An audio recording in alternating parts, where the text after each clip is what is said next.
Diperlihatkan Xion-er dan Xiao Yixian pada episode kali ini ternyata beneran bertarung. Sepertinya mereka berkelahi memperebutkan Xiaoyan dan terlihat mereka berkelahi dengan memakai gaya bertarung jambak-jambakan rambut ala cabe-cabean zaman sekarang.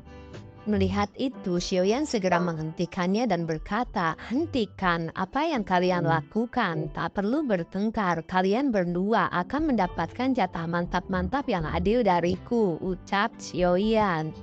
Mendengar teriakan dari Xiaoyan, mereka berdua akhirnya menghentikan perkelahiannya. Aura Doki perlahan menghilang dari kedua wanita tersebut. Aku sudah mendengar tentang kuatnya racun dalam tubuh kakak Xiao Yixian. Sangatlah kuat dan sekarang aku bisa merasakannya sendiri. Terima kasih telah membantu Xiaoyan gede selama setahun ini, ucap Xion-er. Aku juga sudah sering mendengar namamu dari Xiaoyan. Tidak kusangka Anda memang seseorang yang telah diberkati oleh surga. Ternyata kemampuanmu sangatlah luar biasa, ucap Xiao Yixian.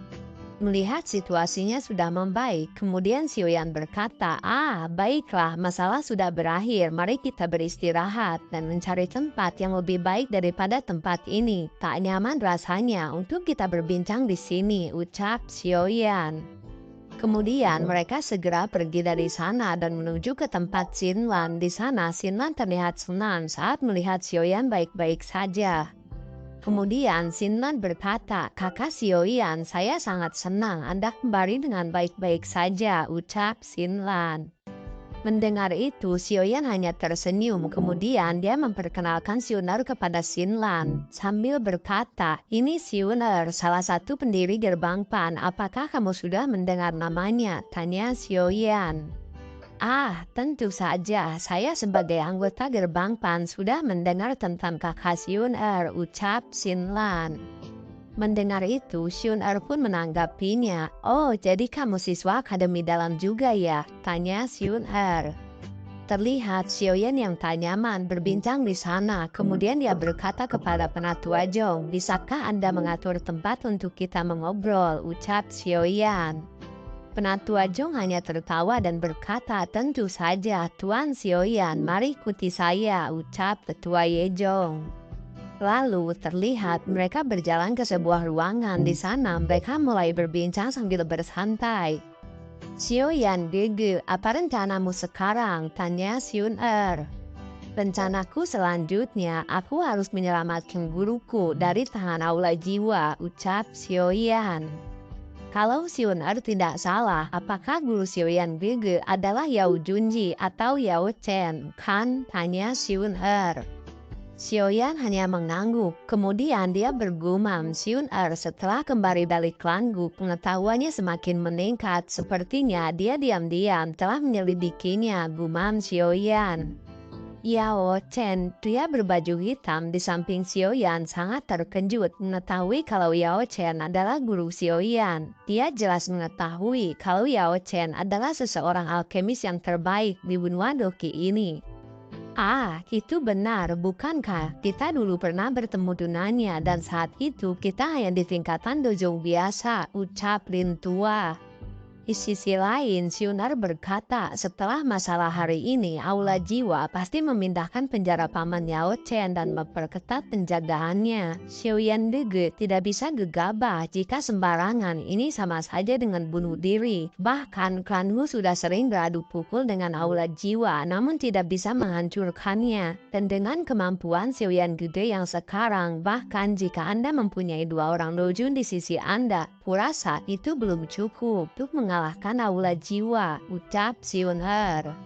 "Yang dikatakan nona muda itu benar. Jika Anda tidak mempersiapkan rencana yang sangat matang, ini akan menjadi malapetaka untukmu sendiri," ucap Lin Tua.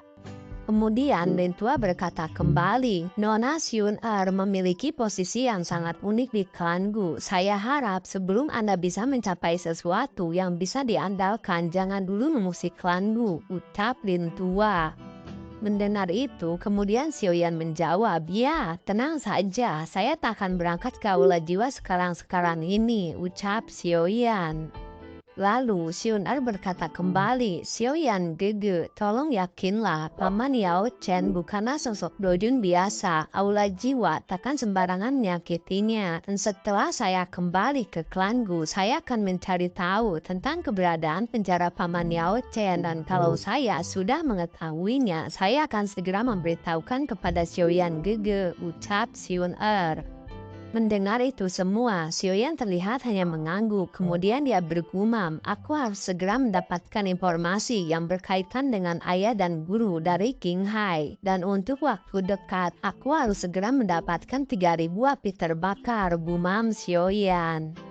Di malam harinya, terlihat di sebuah kamar Xiaoyan bermeditasi. Dia menyadari dengan kekuatannya yang sekarang, dia akan sulit berhadapan dengan lawan di tingkatan dojun. Dan jikalau bisa, hanya untuk melukainya saja, Xiaoyan harus menggunakan bunga api lotus pembasmi untuk menghadapinya. Tak lama kemudian, Xiun Er terlihat sedang mengintip Xiaoyan. Auranya tentu sudah diketahui oleh Xiaoyan. Kemudian Xiaoyan pun berkata, mengapa kau tak masuk ke sini, ucap Xiaoyan. Dengan malu-malu tapi mau, kemudian Xiun Er memasuki kamar Xiaoyan. Mereka kemudian berpelukan dan tak melakukan mantap-mantap kali ini. Ketika dipeluk, Xiun Er memberikan kembali sebuah gulungan segel dewa tingkat terakhir kepada Xiaoyan.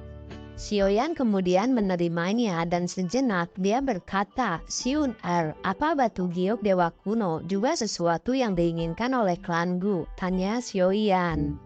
Kemudian Xiun Er dengan ragu-ragu menjawab, Xiaoyan Gege mesti tahu seseorang di zaman sekarang sangatlah susah mencapai tingkatan dodi dan batu giok dewa kuno tersebut adalah peninggalan leluhur yang dipercaya memiliki informasi. Untuk seseorang mencapai tingkatan dodi, makanya banyak sekali klan yang kuat mengincarnya, ucap Xiun Er. Apakah maksudmu seseorang harus mendapatkan batu giok dewa kuno ini untuk mencapai tingkatan dodi? Tanya Xiaoyan.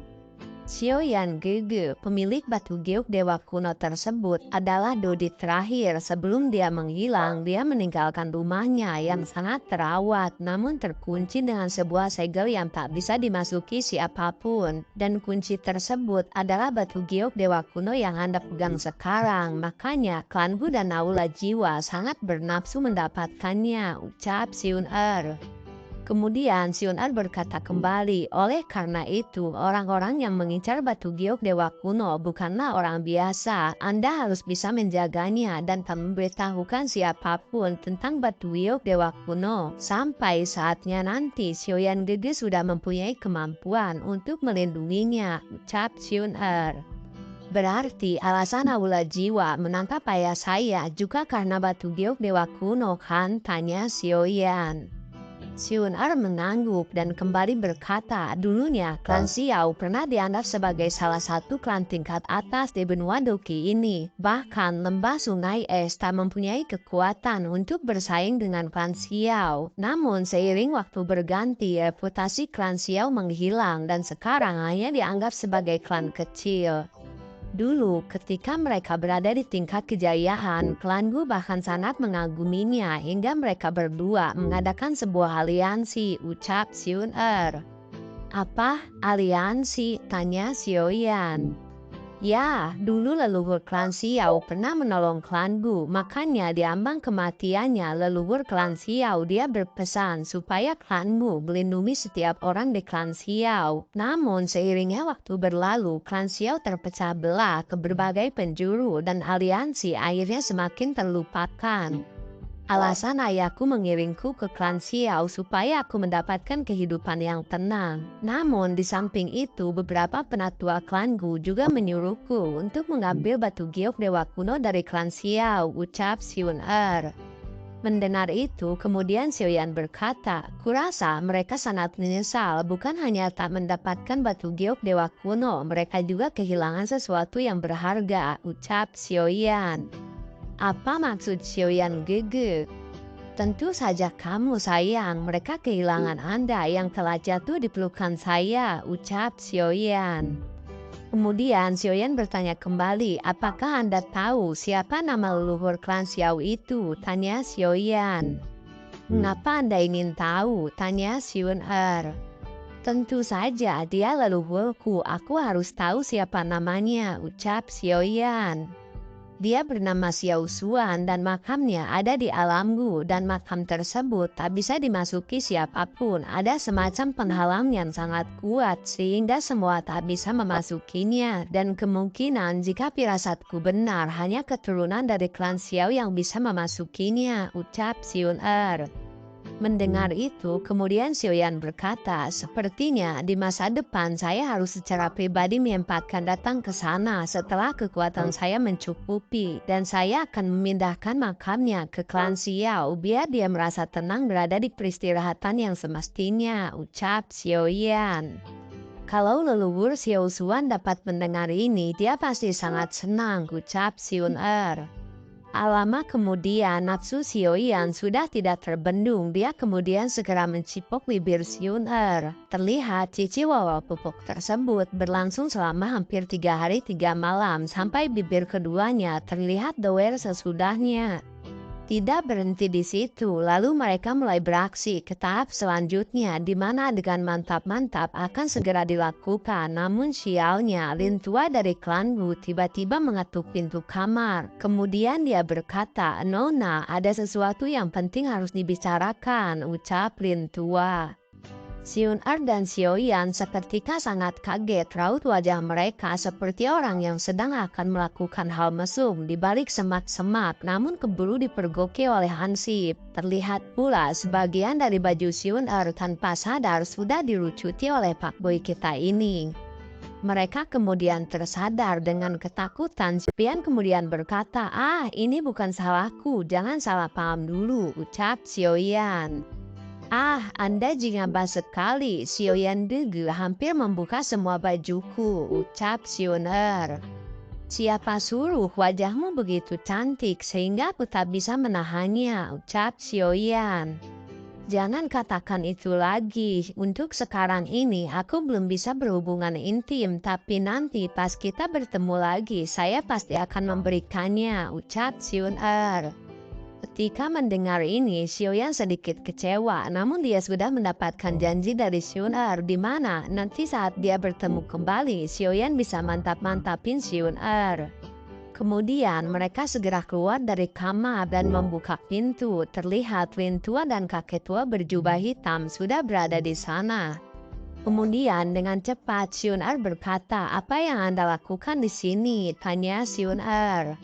"Nona muda, Anda tidak melakukan mantap-mantap kan sama Xiaoyan?" tanya Lin Tua.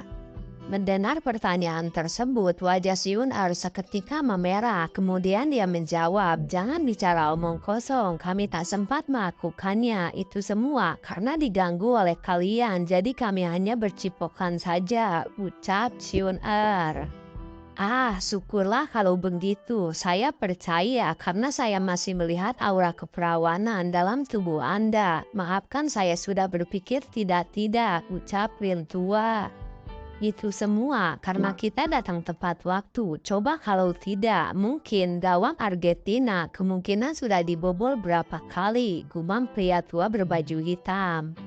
Setelah masalahnya selesai, kemudian Xiun Er kembali ke kamarnya. Dia cengenges di kamarnya seperti orang yang gila.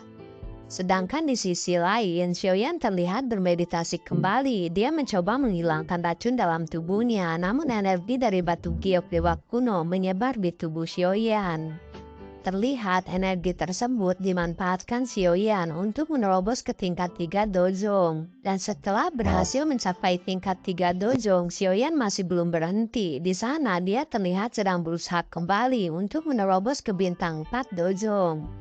Xin pun berganti ke satu tempat. Terlihat Jenderal Lin Kuan dari klan Gu sedang mencari Xiun Er. Dia mendapatkan kabar kalau Xiun Er berada di klan Ye dan sedang bersama dengan Xiaoyan.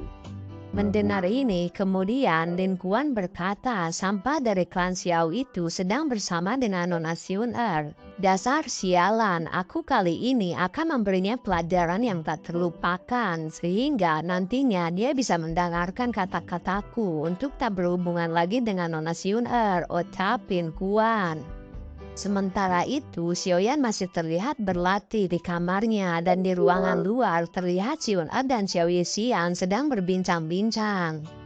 Xiao Yixian, ku dengar Anda adalah teman dekat dari Xiaoyan Gege, tanya Xion Er. Ya, lebih tepatnya bisa dibilang teman tapi mesra, ucap Xiao Yixian.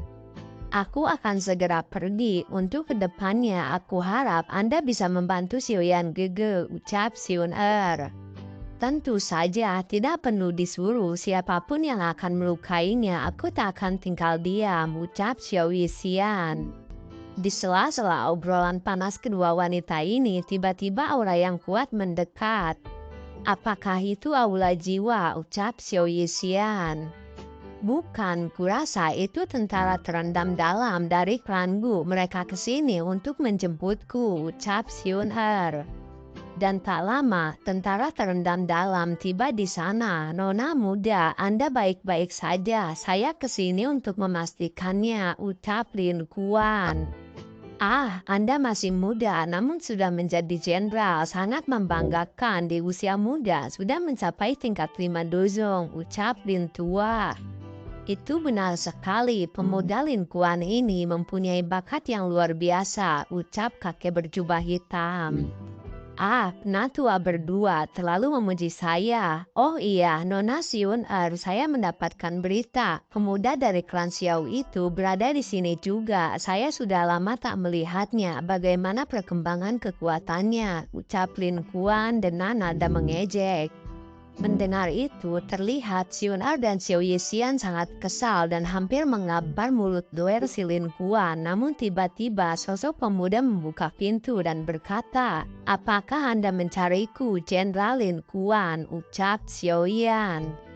Ah, bintang 4 dozong. Lin Kuan sangat terkejut ketika melihat Xiaoyan sudah naik ke tingkat bintang 4 dozong. Padahal dulu saat bertemu, Xiaoyan masih di tingkat Tandoling waktu itu.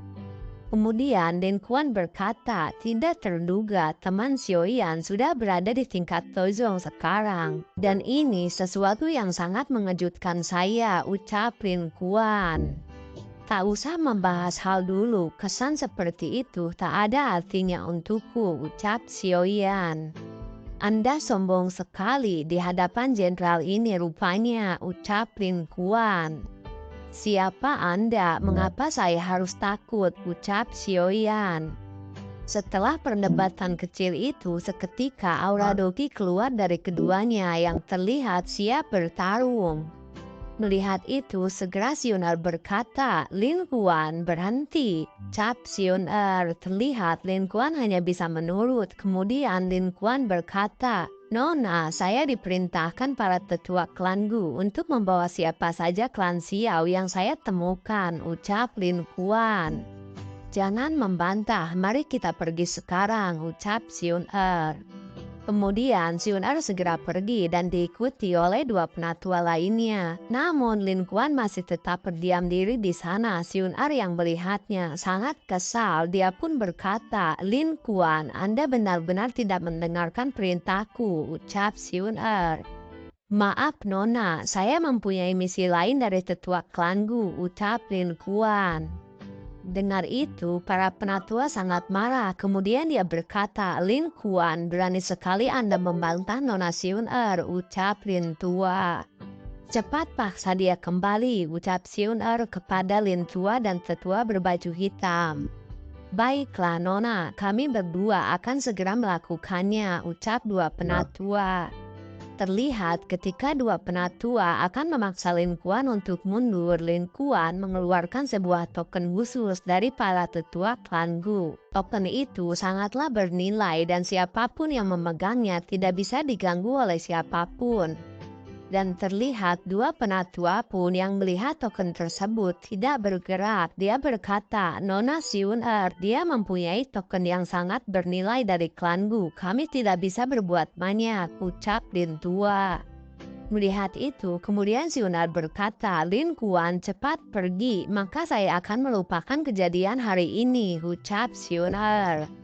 Nona muda, ini adalah perintah dari tetua. Saya tak punya hak untuk tidak mematuhinya, ucap Lin Kuan. Mendengar itu, Xiun Er semakin geram. Kemudian dia berkata, "Baiklah, jika memaksa, aku akan mengingat ini," ucap Xiun Er. Wajah Lin Kuan semakin suram ketika mendengar perkataan Xiun Er. Gara-gara Xiaoyan dia sampai harus menyinggung Nona Xiun Er. Terlihat kecemburuan naik dalam tubuhnya. Rasa ingin mempermalukan dan menghancurkan Xiaoyan kini sangat besar di hatinya. Lalu Lin Kuan berkata, "Anda akan ikut dengan baik-baik atau saya akan menyeret Anda," ucap Lin Kuan. Xiaoyan yang mendengar ini hanya acuh tak acuh. Kemudian dia berkata, "Apakah kau berpikir aku masih seperti dulu?" ucap Xiaoyan. Lin Kuan yang sudah gatal dan memang ingin memukuli Xiaoyan, kemudian dia berkata, "Baiklah, jika Anda menolak, maka terpaksa aku akan menyeretmu," ucap Lin Kuan. Mendengar itu, kemudian Xiao Yixian segera berkata, "Jika kau berani maju selangkah saja, aku pastikan kau akan mati," ucap Xiao Yixian. Di sisi lain, Lin Kuan yang melihat kekuatan Xiao Yixian jelas dia takut karena tingkatan Xiao Yixian adalah di tingkat Doujun. Kemudian dia berkata, "Xiaoyan, apakah Anda seorang banci yang bersembunyi di balik wanita?" ucap Lin Kuan. Tidak terima dengan omongan Lin Kuan, kemudian Xiaoyan berbisik kepada Xiao Yixian, "Sayang, cecunguk seperti itu bisa kukalahkan dengan cepat," ucap Xiaoyan. Di sisi lain, Xiun Er tetap memperhatikan situasinya. Kemudian dia berkata, "Xiaoyan Gege, jangan menahan apapun. Konsekuensi dari klanku, biar Xiun Er yang mengatasinya," ucap Xiun Er.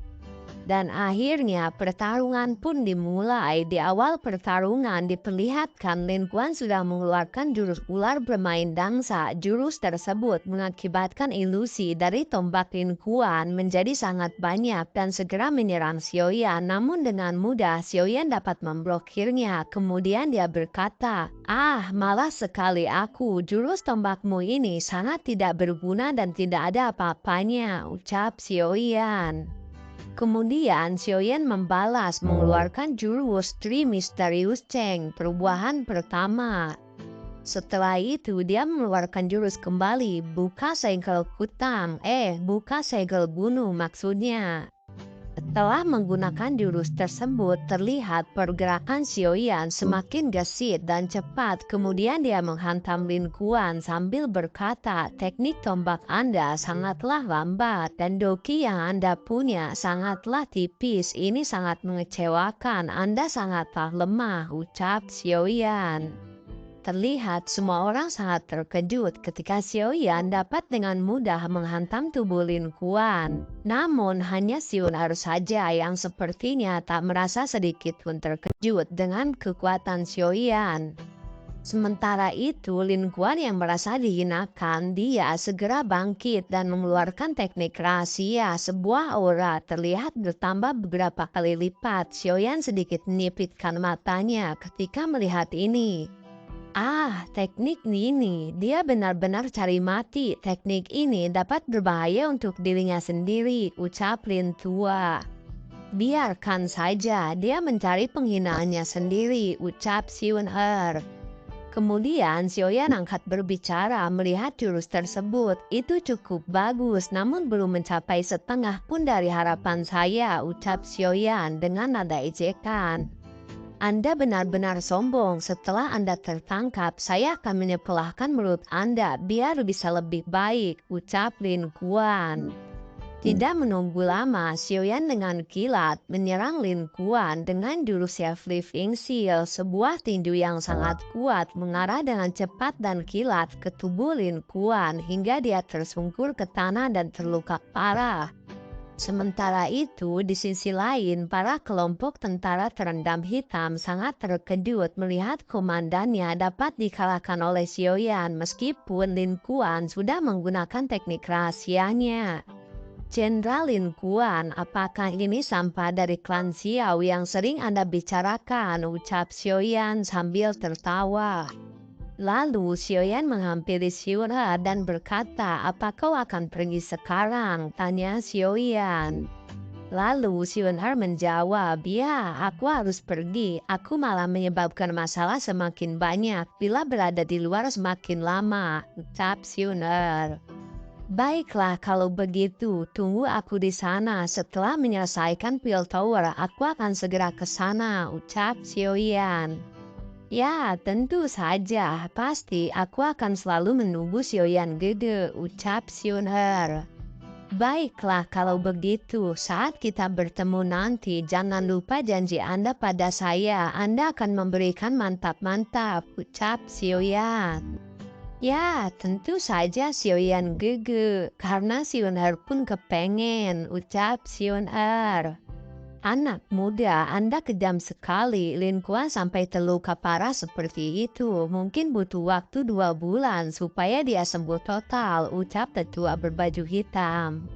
Mendengar itu, Xiaoyan hanya tersenyum. Kemudian perpisahan mereka terjadi kembali. Xionar terlihat pergi dan bangke dari Lin Kuan sudah tak berdaya. Dia segera dibopong para pasukan dari terendam hitam dan kembali ke alam Gu.